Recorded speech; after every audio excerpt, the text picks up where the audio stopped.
My name is Jordan Bowens. I'm an associate art director at DH, and I am a makeup artist, clearly.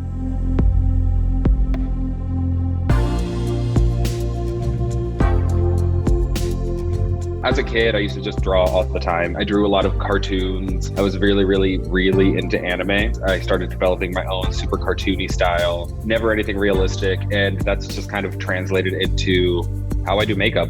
I started doing makeup because I moved to New York and I was living specifically in Brooklyn. And what better way to make friends than going out to bars? So I would see drag shows. I met a bunch of drag queens. And for a while I did drag-ish. And then after that, I stopped performing and I just fell in love with the makeup aspect of it.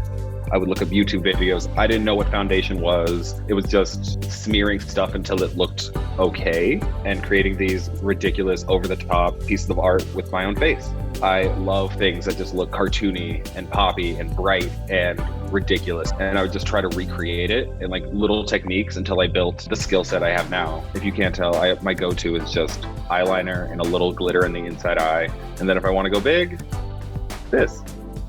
So when I get an idea for a look to do, it really depends. If I'm doing something that's more in-depth, like if I'm painting my entire face blue, that I'll like sketch out in my sketchbook and like try to envision what it looks like and then try to recreate that. Right now, I'm taking inspiration from my favorite series, which is the Pokemon series. I just started to do a look for every Pokemon family from the very beginning, and there's like 7 million now. I'm going to say that the longest face I've ever done, I think, took me 5 hours. But I would say on average, it takes 2 to 3 hours. Oddly enough, the Heat Miser look from the holiday series has to be one of my favorites. The blending on the color in that and the way that the color pops, I was just so proud of that it worked. That was one that took like 4 hours. I usually do makeup on myself. I'm trying to get more into doing it on other people. I had a friend that asked me to do their makeup, but I'm not good at it yet. I'm not good at doing makeup on other people.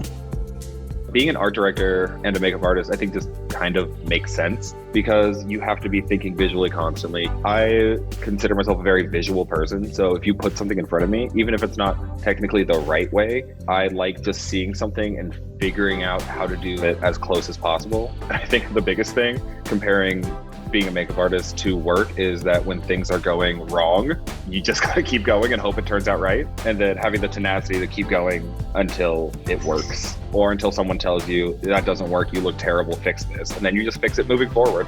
My favorite thing is collaborating with other people. Being a part of the Brooklyn queer community is an absolute delight, and like collabing makes everything look so much cooler.